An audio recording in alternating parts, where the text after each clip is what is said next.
ఒక్క కాపీ కూడా ఒక పేపర్ కూడా లేదు మన మీద అంటే అర్థం చేసుకోండి. వాళ్ళు దాన్ని మనకి అఫిడవిట్ ఆ రోజు ఇవ్వడం జరిగింది. అంటే మనం రేపు పొద్దున కోర్టుకు పోయినా కూడా అసలు ఈ జాతి గురించి అప్పుడున్నటువంటి మినిస్ట్రీలు ఏమీ చేయలేదు అనే దానికి మనకున్నటువంటి ప్రూఫ్ లేదు. ఇది క్లోజ్. Next close. ఇది అయిన తర్వాత అది మొదటి ఎక్స్ప్లెనేషన్. ఇది మినిస్టర్ ఆఫ్ ట్రైబల్ అఫైర్స్ వాళ్ళు పైకి దీనిలో మీరు చూడొచ్చు. దీంట్లో మీరు చూడొచ్చు ఇక్కడ వాళ్ళు క్లియర్ గా 5 పాయింట్స్ 5-6 పాయింట్స్ ఇక్కడ మీరు వాళ్ళు ఇచ్చినటువంటి అంటే మనకి కేసుకి ఉపయోగపడేది మీరు అలా చూడొచ్చు. వాళ్ళు ఏం చెప్పారు, రిజిస్టర్ జనరల్ ఆఫ్ ఇండియా వాళ్ళ ఒక ప్రపోజల్ ని వాళ్ళని వ్యతిరేకించింది. వీళ్ళు కొన్ని మొడాలిటీస్ ని అన్నింటి కూడా వాళ్ళు సమీకరించాలని చెప్పేసి వాళ్ళు చెప్పారు.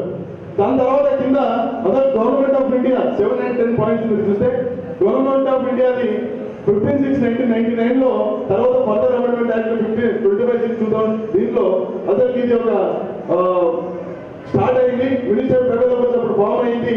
వీళ్ళు ఎలా ప్రపోజల్ తీసుకుంటారంటే రిజిస్టర్ జనరల్ ఆఫ్ ఇండియా తర్వాత నేషనల్ కమిషన్ ఫర్ ఎస్టీ వీళ్ళు ఇద్దరు తెలిపినటువంటి వాళ్ళనే మేము ఈరోజు ఎస్టీలో చేరుస్తాం అని చెప్పేసి వాళ్ళు ఆ రోజు మనకి ఇచ్చినటువంటి ఆన్సర్.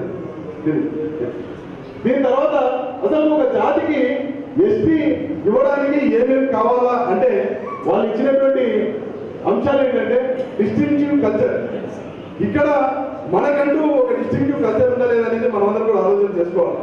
ఈరోజు మీరు చూస్తే మనం చేస్తున్నటువంటి పెళ్లి కావచ్చు, లేకపోతే మనము నివసించే శైలి కావచ్చు, ఇవన్నింటినీ కూడా మిగతా వాళ్ళతో అన్నింటి కూడా ఎంటైర్లీ డిఫరెంట్ ఉన్న జాతి ఏదంటే వాల్మీకి జాతి. దానికి కూడా మనం ఎస్టాబ్లిష్మెంట్ ఇచ్చాం. ఇకపోతే మనకి ప్రిమిటివ్నెస్ ఇండికేషన్స్ ఆఫ్ ప్రిమిటివ్ ట్రైట్స్ అంటే మనమందరం కూడా చెప్పాం వేట వృత్తిగా ఇక్కడ వచ్చినట్టు జాతిది, వాల్మీకి మహర్షి నుంచి వచ్చినట్టు జాతిది. ఈరోజు మనం చేసినటువంటి పూజలు కావచ్చు, లేకపోతే మనం పాటించినటువంటి పద్ధతులు కావచ్చు, ఇవన్నీ కూడా ఇండికేషన్స్ ఆఫ్ ట్రైట్స్. తర్వాత Chinese of category community laws అంటే ఈరోజు వాల్మీకి పోయల్ని వేరే వాళ్ళు పెళ్లి చేసుకోవాలంటే కొన్ని చోట్ల కొంతమంది ఇబ్బంది పడే పరిస్థితి ఉంది. తర్వాత మనకి మిక్స్డ్ కల్చర్ లేని పరిస్థితి చూసాం, ఐసోలేషన్ చూసాం. ఈరోజు మనకే ఈరోజు ఉండే పరిస్థితులు తప్ప వేరే చోటులు కూడా లేదు మనం చూసాం. ఇకపోతే వెనుకబాటుతనం బ్యాక్వర్డ్నెస్.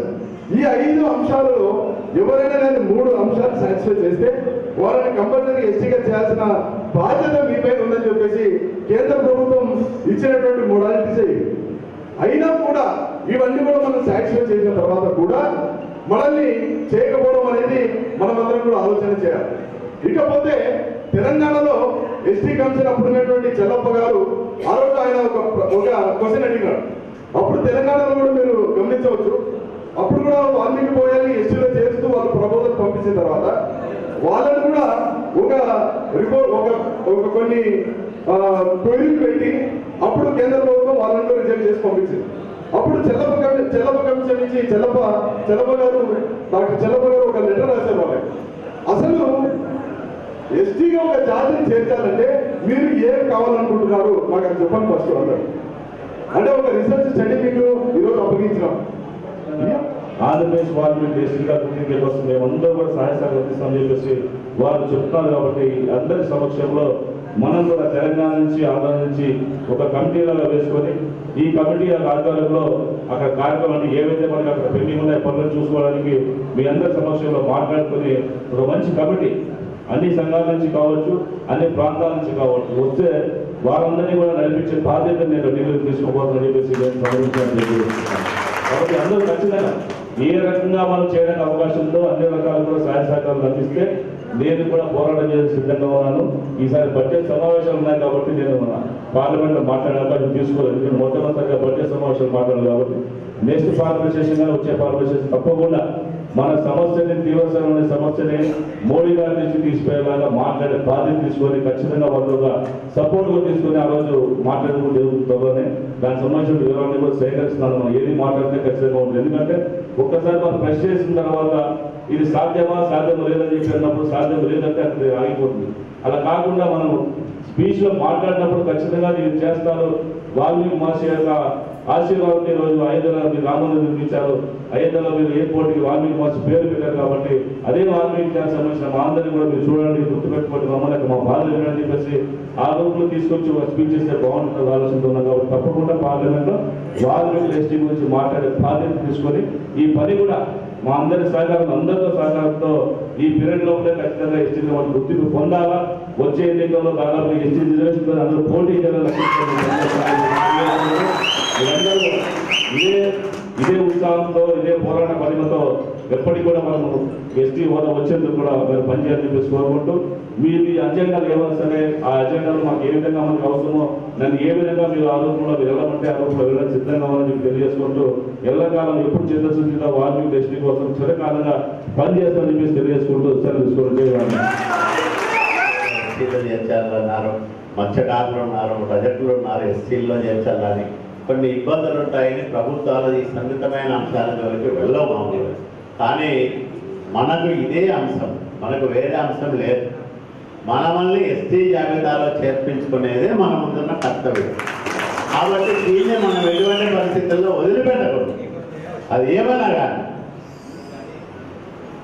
ఏమీ కాదు, పోరాడితే పోయేదేమీ లేదన్నట్టు పోరాడితే ఏమీ కాదు, వస్తే ఎస్టీనే రావాల తప్ప వేరే ఏమి కాదు. కాబట్టి దీని మీద ఖచ్చితంగా మనం ముందుకు వెళ్ళాల్సిన అవసరం ఉంది. సమయము ఇదే సరైన సమయం. కాబట్టి నేను కూడా ముఖ్యమంత్రి గారు ఆఫీస్ ఇంకా ఈ బిజీలో ట్రాన్స్ఫర్లు దానిలో దీనిలో ఉన్నారు కాబట్టి నేను వాళ్ళతో మాట్లాడలేదు ఈ అంశం ఇంతవరకు. ఖచ్చితంగా వచ్చే